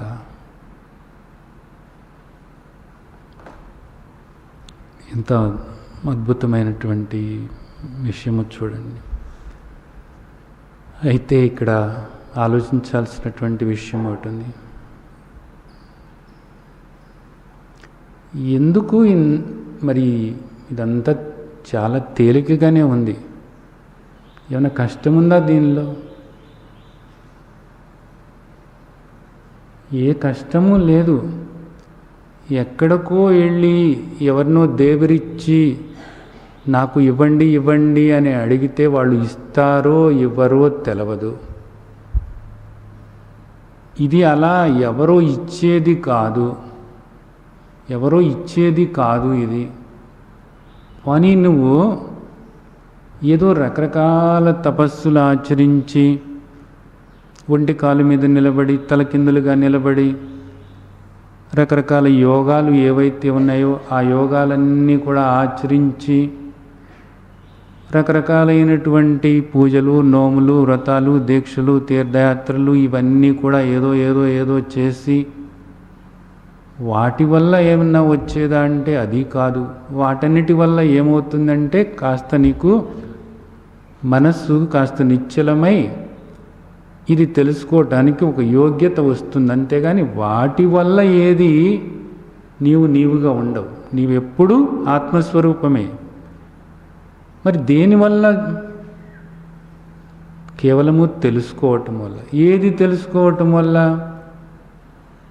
నేను ఆత్మస్వరూపాన్ని, నేను ఇట్టివాడిని అని తెలుసుకోవటం వల్ల, అంతే, కేవలము తెలుసుకోవటం వల్ల. ఈ తెలుసుకోవటమే జ్ఞానము అని చెప్తున్నారు, అంతే. దానికి అలా తెలుసుకోవాలి, ఆ తెలుసుకున్న దాన్ని నిలుపుకుని ఆ దృష్టి ఏర్పరచుకోవాలి అంటే కాస్త నీ మాలిన్యాన్ని పోగొట్టుకుని ఒక యోగ్యత నువ్వు ఏర్పరచుకోవటానికి అవన్నీ ఉపయోగపడతాయి. కానీ వాటి వల్ల నీవు మోక్షం పొందటం అన్నది జరగదు. మోక్షం అనేటటువంటిది కేవలము దేనివల్ల జరుగుతుంది అంటే జ్ఞాన తపస పూత మద్భావమాగత, కేవలము జ్ఞానం వల్లనే నీవు మోక్షం పొందుతావు. తేల్చి పడేశారు. ఇంకేం ఇంకొక ఆలోచన ఏ మాత్రము అవసరం లేదు అన్నంత నిక్కచ్చిగా ఇక్కడ మనకు మన తండ్రి తెలియచేశారు. మరి ఇక ఇలా తెలుసుకుని అలా ఉండటమే కదా ఇది. వీటితోనూ అవసరం లేదు, డబ్బులతో పని లేదు, వస్తువులతో పని లేదు, ఎక్కడికో వెళ్ళాల్సిన పని లేదు, ఎవరినూ అర్థించాల్సిన పని లేదు. మరి ఎందుకు చేయటం లేదు? దానికి ఇక్కడ చెబుతున్నారు 2 శ్లోకాల్లో. ఏ యథా మాం ప్రపద్యంతే తాంస్తథైవ భజామ్యహం మమ వర్తానువర్తంతే మనుష్య పార్థ సర్వశా. ఏ యథా మాం ప్రపద్యంతే తాంస్తథైవ భజామ్యహం. ఈ శ్లోకం కూడా చాలా ముఖ్యమైనటువంటి శ్లోకం. ఎవరెవరు నన్ను ఎలాగా ఆరాధిస్తూ ఉంటే వాళ్లను నేను ఆ రీతిలోనే అనుగ్రహిస్తున్నాను. అయితే మనుషులందరూ కూడా ఏదో విధంగా వాళ్ళు మమ వర్తానువర్తంతే, నా గురించే ఆలోచిస్తూ నా ప్రకారమే నడుస్తూ ఉన్నారు, నా గురించే ఆలోచిస్తూ నన్నే ఆరాధిస్తూ ఉన్నారు అని చెప్పుకోవచ్చు. ఇక్కడ మమ వర్తానువర్తంతే మనుష్య పార్థ. ఈ మనుషులందరూ అన్నప్పుడు ఆ మతము ఈ మతము అన్నది ఏం లేదు. ఇక్కడ గుర్తుంచుకోండి, చాలా ఒక విశాలమైనటువంటి దృక్పథం మనకి ఇక్కడ ఏర్పరచుకోవటానికి వీలవుతుంది. ఇక్కడ మనం అనుకుంటాము ఆ మతం వాళ్ళు వేరు, ఈ మతం వాళ్ళు వేరు, వాళ్ళు ఎవరినో ఆరాధిస్తున్నారు, వీళ్ళు ఈయన్నెవరో ఆరాధిస్తున్నారు అని మతాల విషయంలో అలాగ భావాలు చేస్తూ ఉంటాం. అలాగే అసలు హిందూ మతంలో కూడా వీళ్ళేమో శివభక్తులు, వీళ్ళేమో వైష్ణవ భక్తులు, వాళ్ళేమో ఆ దేవుణ్ణి పూజిస్తున్నారు, వీళ్ళేమో ఈ దేవుణ్ణి పూజిస్తున్నారు, వీళ్ళేమో నిరాకారాన్ని పూజిస్తున్నారు. ఇలా రకరకాలుగా ఉన్నాయి అన్నమాట. ఇక్కడ ఒకటి మనకు అర్థం అవ్వాల్సింది ఏంటంటే ఏ యథా మాం ప్రపద్యంతే తాంస్తథైవ భజామ్యహం. వాళ్ళు ఎలా ఏది చేస్తున్నప్పటికీ కూడా వాళ్లకు ఆ శ్రద్ధ కలిగిస్తున్నది నేనే, వాళ్ళ ఆరాధనలు స్వీకరిస్తున్నది నేనే, వాళ్ళ కోరిక ధర్మబద్ధమైనది అయినప్పుడు ఆ కోరిక తీరుస్తున్నది నేనే అన్నది రాబోయే అధ్యాయాల్లో మన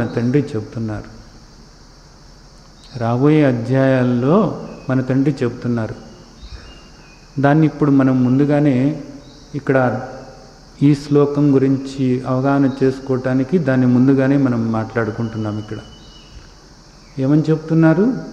ఇక్కడ అనేక మంది రకరకాలైనటువంటి దేవతలను పెట్టుకొని, దేవుళ్ళను పెట్టుకొని రకరకాల రీతుల్లో వాళ్ళు పూజలు చేస్తూ ఉన్నారు, ఆరాధిస్తూ ఉన్నారు, రకరకాలైనటువంటి పద్ధతుల్లో ఆరాధిస్తూ ఉన్నారు. ఎవరు ఏ దేవతను ఆరాధించినప్పటికీ, ఏ దేవుడిని ఆరాధించినప్పటికీ, ఏ రూపంతో ఆరాధించినప్పటికీ, ఏ పేరుతో ఆరాధించినప్పటికీ కూడా వాళ్ళు సరైన రీతిలో ఆరాధించాలి అంటే వాళ్లకు శ్రద్ధ కలగాలి. శ్రద్ధ లేనప్పుడు ఆరాధన అనేటటువంటిది పనికి రాదు, ఉపయోగమేమీ లేదు. అందరూ నా బిడ్డలే కాబట్టి, అందరూ నా స్వరూపమే కాబట్టి, నాకు మీకు ఏ తేడా లేదు కాబట్టి, మీకు ఆ శ్రద్ధను కలిగిస్తున్నది నేనే అయి ఉన్నాను. నేనిచ్చిన శ్రద్ధతో మీరేం చేస్తున్నారు? ఆయా దేవతలను ఆరాధిస్తూ ఉన్నారు. పోనీ ఆ దేవతలు ఏమన్నా మీ ఆరాధన స్వీకరిస్తున్నారా అని అంటే, ఆయా దేవతలు మీ ఆరాధన స్వీకరించటం లేదు. మరి ఎవరు స్వీకరిస్తున్నారు? నేనే స్వీకరిస్తున్నాను. నీవేమో ఆ దేవతను ఆ రూపంతో నువ్వు ఆరాధిస్తుంటే నీకు శ్రద్ధను కలిగించి ఆ ఆరాధన కూడా నేనే స్వీకరించి, అరే పిచ్చి సన్నాసి నీకు ఏం కావాలరా అని చూసి అది ధర్మబద్ధమే అయినట్లయితే ఆ కోరిక తీరుస్తున్నది కూడా నేనే. ఇది నీకు తెలవటం లేదు. ఇది తెలుసుకోవటానికేమో నువ్వు ప్రయత్నం చేయటం లేదు. నేను చెప్పాను కానీ నువ్వు దాన్ని అర్థం చేసుకోవు కదా. నేను చెప్పిన దాన్ని నువ్వు శ్రవణం చేయవు కదా, మననం చేయవు కదా. అందుకనేమో ఇది నీకు తెలవక నువ్వేం చేస్తున్నావు? ఆ లంపటంలో కూరుకుపోయావు. అంటే ఇప్పుడు ఏంటి? ఏ మతంలో వాళ్ళు ఏ ఆరాధన చేస్తున్నప్పటికీ, ఏ ఇష్ట దైవాన్ని పెట్టుకుని ఎవరు ఆరాధిస్తున్నప్పటికీ వాళ్ళందరూ కూడా ఆరాధిస్తున్నది ఎవరినిరా? నన్నే. అదేమిటి స్వామి, మరి ఆ దేవతలు రకరకాల పేర్లు అవన్నీ, మరలా నువ్వు మాయలో పడుతున్నావురా. ఏం మాయలో పడ్డాను? అంతా నేనే అని చెప్పాను కదా. నాకన్నా భిన్నమైనటువంటిది ఏదీ లేదు అనేది నేను చెప్పాను కదా. అలాంటప్పుడు నాకు భిన్నంగా ఇక్కడ ఈ దేవతలు ఎక్కడి నుండి వచ్చారు నీకు? నేనే కదా అన్ని రూపాలలో కనపడుతున్నది. నాకన్నా భిన్నంగా ఇక్కడ ఎవరు కూడా లేనే లేరు కదా. ఇది అర్థం చేసుకోవాల్సినటువంటి విషయం అన్నమాట. ఈ దృష్టి మనం ఏర్పరచుకున్నప్పుడు ఇక్కడ మనకు ఎవ్వరూ కూడా వ్యతిరేకులు లేరు. హిందూ మతం యొక్క గొప్పతనం అన్నమాట ఇది. ఒక విశాలమైనటువంటి దృక్పథం ఇది. చూడండి ఎంత గొప్పదో ఆలోచించండి. మనకి మహర్షులు ఇచ్చినటువంటిది ఎంత అద్భుతమైనటువంటిది అన్నదాన్ని ఆలోచించండి. ఇక్కడ వీళ్ళందరూ కూడా నన్నే ఆరాధిస్తున్నారు. సరైతే ఎందుకు ఈ విధంగా ఆరాధిస్తున్నారు? ఎందుకు ఆరాధిస్తున్నారంటే, మోక్షం పొందాలి అని అనుకున్నప్పుడు, నాతో ఏకమవ్వాలి అని అనుకున్నప్పుడు నన్ను మాత్రమే పట్టుకోవాలి. నన్ను అంటే మళ్ళీ ఇదిగో ఈ దేహంగా కాదు, యథార్థమైనటువంటి నా స్వరూపాన్ని పట్టుకోవాలి. నువ్వు దేహం అనుకుని, నన్ను దేహం అనుకుని, నువ్వు దేహంగా అనుకుంటూ నా దేహాన్ని పట్టుకుంటే మనం ఏకం కాదు, వేరుగానే ఉంటాం. ఎప్పుడు కూడా వేరుగానే ఉంటాం ఈ రూపాలతో. అలా కాదు నువ్వు పట్టుకోవాల్సింది. నీ రూపము తీసేయి, నా రూపము తీసేయి, ఉన్నది ఒకే తత్వము. ఆ తత్వాన్ని నువ్వు స్మరించుకుంటూ, ఆ తత్వాన్ని ధ్యానించుకుంటూ ఉండాలి. అది చెప్పాను కదా. అలా పట్టుకుంటే నీవు ముక్తుడవే. నీకు మళ్ళీ ఎప్పుడో ఒక్కసారి మోక్షం రావటం అన్నది కాదు. ఈ తత్వాన్ని నువ్వు అర్థం చేసుకున్నట్లయితే నీవు ముక్తుడవే అనేది నువ్వు తెలుసుకుంటావు. అప్పుడు ఇదంతా కూడా నీకు కావాలి. ఇలాగా నీవు మళ్ళా జన్మ లేకుండా చేసుకోవాలి అని అంటే మాత్రం నీవు ఈ జ్ఞాన దృష్టితో ఈ విధంగా ఉండాలి. అలా కాకుండా నీకు ఇక్కడ రకరకాల కోరికలు ఉండి ఆ కోరికలు తీర్చుకుంటూ ఉండాలి అనుకున్నప్పుడు అదిగో ఆ దేవతల్ని పట్టుకుని ఆ దేవతను ఆరాధించుతూ ఆ కోరిక తీర్చుకోవటానికి నువ్వు ప్రయత్నం చేసుకుంటూ పోతూ ఉండాలి. ఏమవుతుంది? అలా అయితే ఏమవుతుంది? ఆయా దేవతల్ని పట్టుకుని నువ్వు ఆరాధించుకుంటూ పోతూ ఉన్నప్పుడు ఏమవుతుంది అని మనం ఆలోచించినట్లయితే ఆయన ఏం చెబుతున్నారు? కాంక్షంతః కర్మాణం సిద్ధిం యజంత ఇహ దేవతాః క్షిప్రం హి మనుషే లోకే సిద్ధిర్భవతి కర్మజా. ఈ లోకంలో ఈ మనుషులు ఎలాంటి వాళ్ళు అంటే ఫలాలు కోరుకుంటూ ఉంటారు.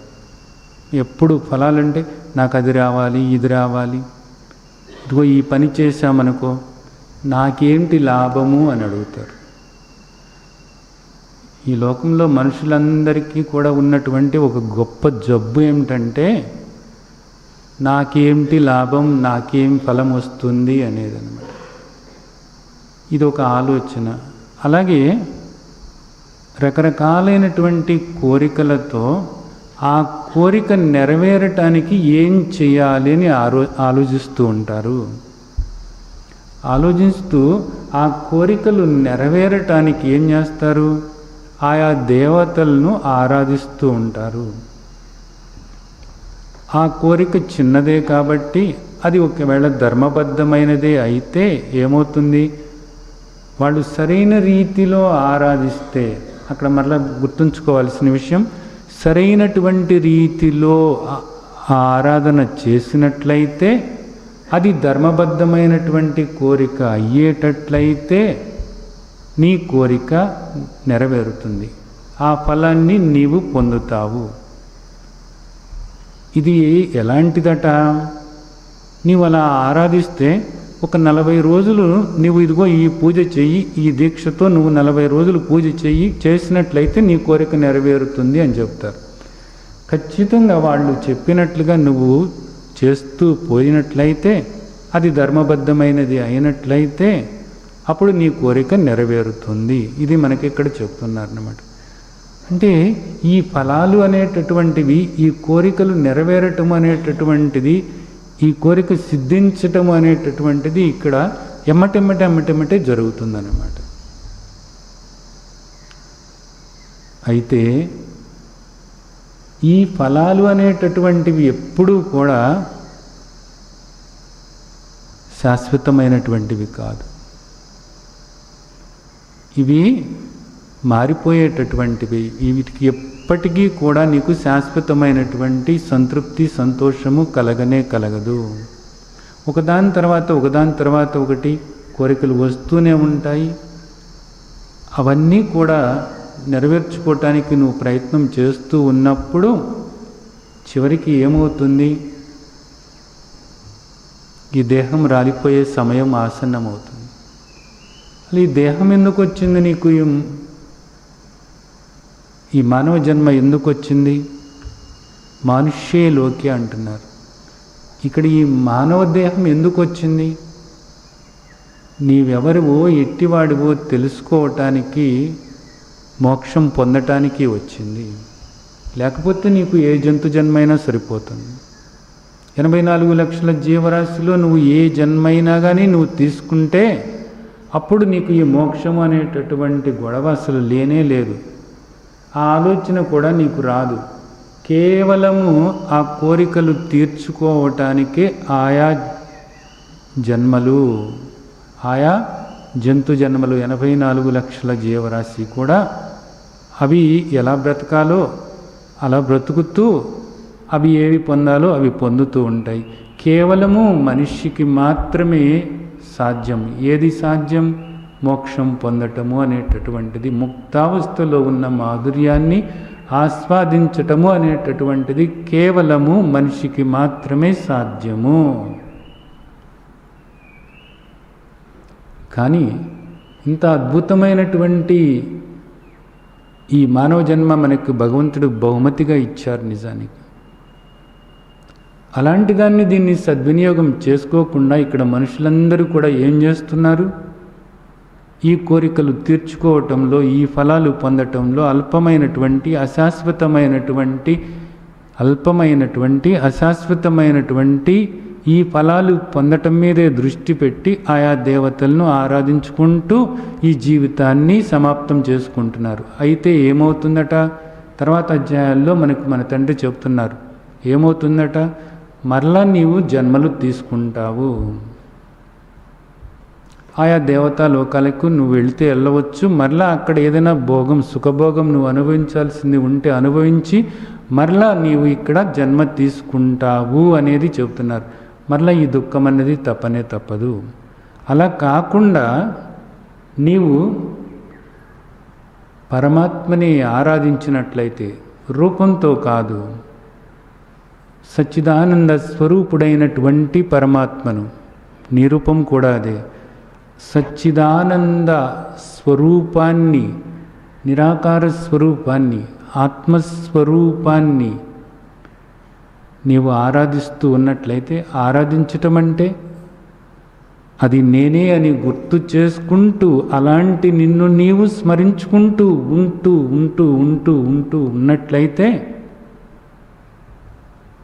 ఇంకా నీకు జన్మ లేనే లేదు. మద్భావమాగత, మన్మయమైపోతావు. ఇది ఆయన చెప్తున్నటువంటిది. ఇక్కడ ఈ దేహం ఉండగా నేను ముక్తుడను, ముక్తోస్మి, అహమాత్మ ముక్తోస్మి, అహమాత్మ ముక్తోస్మి అనుకుంటూ ఆ ముక్తావస్థలో ఉన్నటువంటి మాధుర్యాన్ని ఆస్వాదిస్తూ ఉంటావు. ఇది మన తండ్రి మనకు ఇక్కడ చెబుతున్నటువంటి విషయం. ఇదంతా అర్థం చేసుకుని మీరు నిరంతరము కూడా ఆత్మస్వరూపులైనటువంటి మిమ్మల్ని మీరు స్మరించుకుంటూ, ముక్తులైనటువంటి మిమ్మల్ని మీరు చూసుకుంటూ ఆ ముక్తావస్థలో ఉన్నటువంటి మాధుర్యాన్ని ఆస్వాదించాలని ఆశిస్తూ ఆ విధంగా ఆశీర్వదిస్తున్నాను. జై సచ్చిదానంద్.